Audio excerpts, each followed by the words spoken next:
and welcome to Myth Monsters. My name is Erin, and I'll be your host for these little snack bite-sized podcasts on folklore and mythical monsters from around the world. These podcasts focus on the actual cryptids, folklore and mythic monsters from global mythology, rather than focusing on the full stories of heroes and their big adventures. I'll also be dropping in some references that they have to recent culture, and where you can see these represented in modern day content so that you can learn more and get as obsessed as I am about these absolute legends of the mythological world. I've been so busy this week, I actually managed to see 2 shows with another one this week coming. I managed to get tickets to Much Ado About Nothing at the wonderful National Theatre, and I also saw Sister Act at the Apollo, both in London. If you don't know already, I am massively into theatre, so highly recommend seeing shows, and it's something that I absolutely massively adore. Again, highly recommend if you're ever in London. Also, I'm so sorry, this comes a bit late, this episode.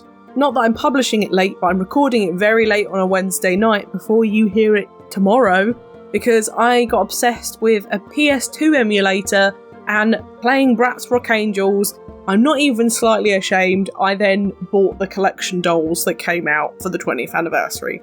Again, not ashamed. But anyway, we go on. Anyway, let's move on from my embarrassing nostalgic tales and chat about a monster over across the pond, the jackalope. This wonderful monster is described as a combination of both a rabbit and an antelope. This is because they are a rabbit in shape, or should I say a jackrabbit, as they are a little bit larger and have very large antlers emerging from their heads. They are known to be rampant throughout the state of Wyoming in the US, which is within the Great Lakes region of the States, where a lot of our cryptids are from, other than that of Appalachia in the US too. Now just quickly some animal background. In Wyoming there are 3 types of jackrabbits, and actually, if you can believe it, there is a type of antelope in Wyoming too, called the pronghorn. So the mixture of these 2 creatures is definitely doable in terms of geographical access at least. I'm not saying it's possible mate-wise, I'm saying it's possible because they both live in the same place. Anyway, I'll talk about it more later, but this monster was actually part of the Fearsome Critters group, which is a group of possibly the most well-known cryptids in the US within the Great Lakes region, so they are certainly not alone in their little category. But as I said, I'll get onto this more later. It's said that the jackalopes would hang around near watering holes before thunderstorms, alerting nearby folks that a storm was coming, and this was the only time that they would mate, although apparently this is very difficult with their horns. However, if they were outside, the jackalope would mimic back any conversations heard by its massive ears, and this would freak out the neighbours, which I think is fair enough. They are vegetarians, much like, funnily enough, rabbits and antelopes, so they were very much more of a cool thing to look at if you ever found one. However, I would also recommend staying away. Because was this monster as aggressive to people as we might think, much like the killer rabbit from Monty Python and the Holy Grail?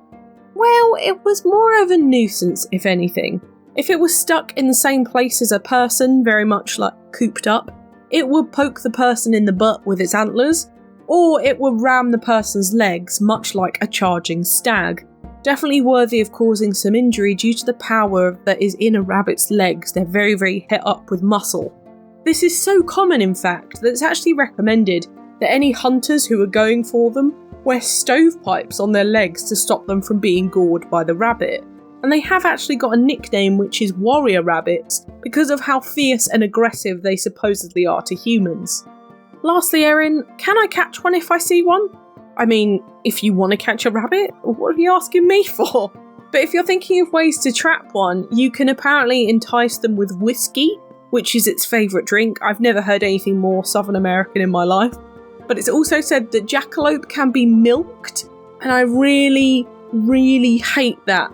But apparently it said it can be done at one's risk. It is quite a scary thing to do. No wonder.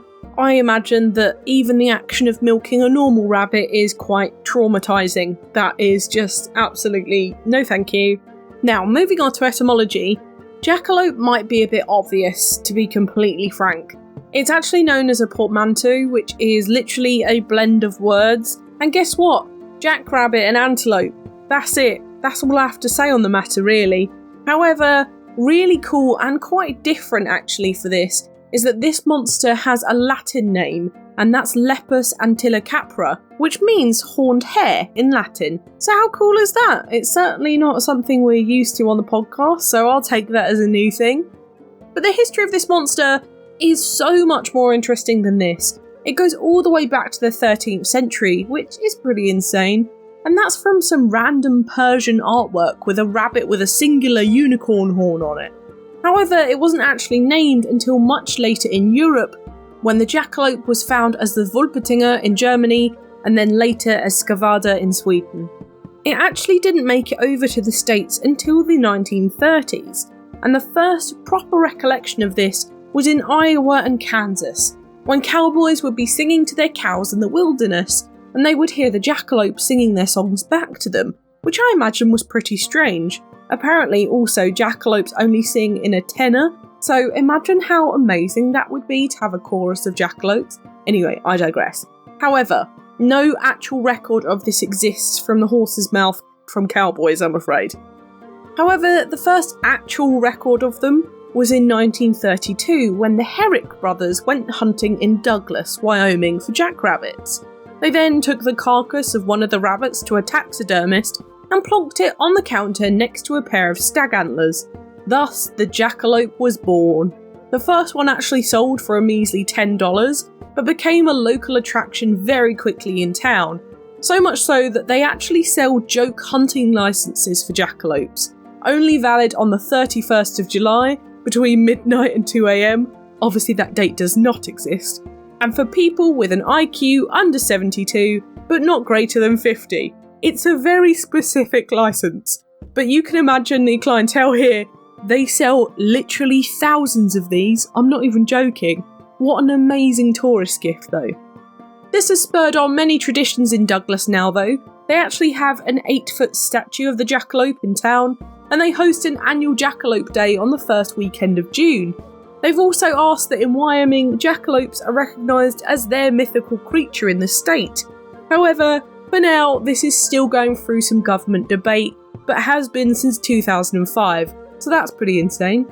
Now, I did also say I would get back to the fearsome critters group, which I talked about earlier, and actually it's quite important for this monster. They were one of the main ones, and these are all of the monsters within this region of the US, including our wonderful previously covered Jersey Devil, Wampus Cat, Bigfoot, Poop Snake, and even the fair-bearing trout, which are so famous within their continent, however are a little less known over here in the East in Europe from the US. This group of legendary cryptids were put together in 1939 in a book named Fearsome Critters by Henry H. Tryon, and have prevailed in American cryptozoology and folklore since. And it's the biggest leading book when it comes to amateur cryptozoology fans. A lot of these monsters are also what I would call combo monsters, and have a mix-up of two different animals, much like the jackalope. We're mostly going to cover all of these in future episodes as well, so don't forget their names, they might be coming back to bite you.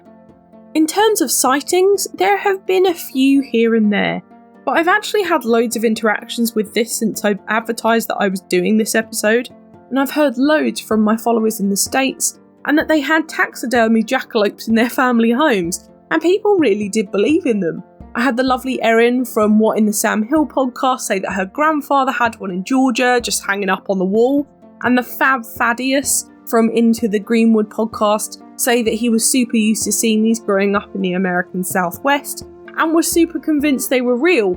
They really were quite prevalent within American homes, and I can say that kind of unfortunately the most guaranteed sighting you will have is probably one of these taxidermies, I'm afraid. So if you do really fancy trying to find one, I would recommend heading over to the US in the South and going through some bars or some diners and stuff like that where they'll have stuff like this hanging up on the wall.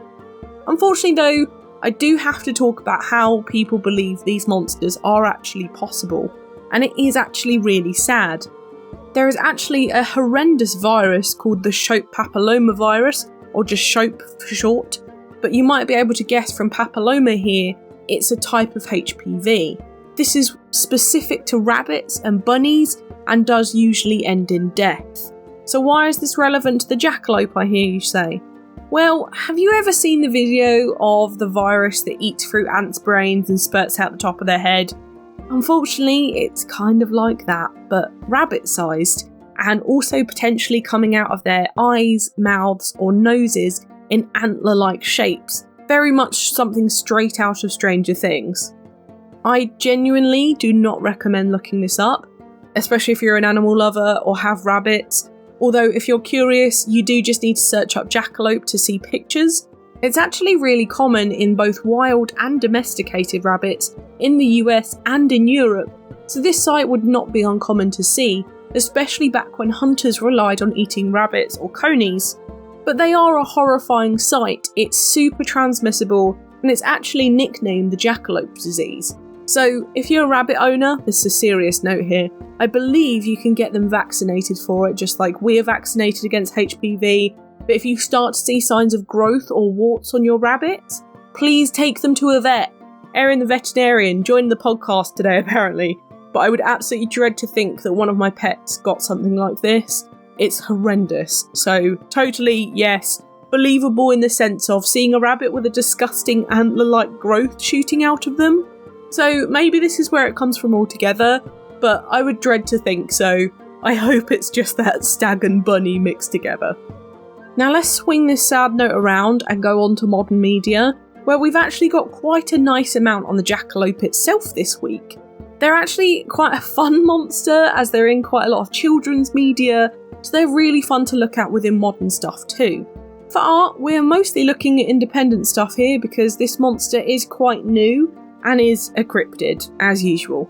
However, they are really common in those US museums and visitor attractions, where you can see these taxidermied rabbits with stag horns installed, mounted on the walls.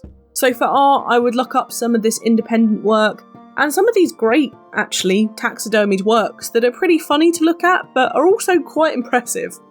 In movies, we have 3. We have Zootopia, Stag Bunny, and the wonderful Pixar short that I remember being at the beginning of The Incredibles, which was called Bounding. Really recommend looking that up. It is so fun. I remember it from being a naughties kid. For TV though, we have Erie, Indiana, America's Funniest People, Odd Squad, Tiny Toon Adventures, Pinky and the Brain, My Little Pony, Friendship is Magic, Gravity Falls, Earthworm Jim, Scooby-Doo, The Secret Saturdays, and Sheriff Callie's Wild West. We have ones such as Redneck Rampage, Sam and Max Hit the Road, Guild Wars 2, Don't Starve, Cold Sept, Fallout 76, Final Fantasy XIV, Rampage, Sushi Striker, The Way of the Sushido, and lastly, and my favourite, is Red Dead Redemption, which was actually suggested to me by the Court Case podcast, who I met in person at the podcast show this year, and I actually remember hunting jackalopes in that game. So if you really want a hands-on experience, as hands-on as video games are, Red Dead is your way to go. My book recommendation this week is The United States of Cryptids, a tour of American myths and monsters by J.W. Ocker, which is a great overview of all of the American cryptids that we've spoken about on the podcast and ones we are yet to cover. Now it's time for Do I Think They Existed? I'm going to say probably not for this one. I think I made a pretty good case as to why I understand why I thought these were in existence, but not sure how they became so prevalent in culture. I think as well, considering how common something like Shope is, it's definitely plausible that people could have seen these monsters in real life due to this horrible infection that these rabbits had. As well as this, they are so common in bars and homes in the southern parts of the states that I imagine they're super ingrained into the culture and the folklore that exists there, making them hard to not believe if you grew up hearing tales of them, especially if they're attacking your grandpa and having them be skinned to hang up on the wall as an interesting centerpiece in their living room.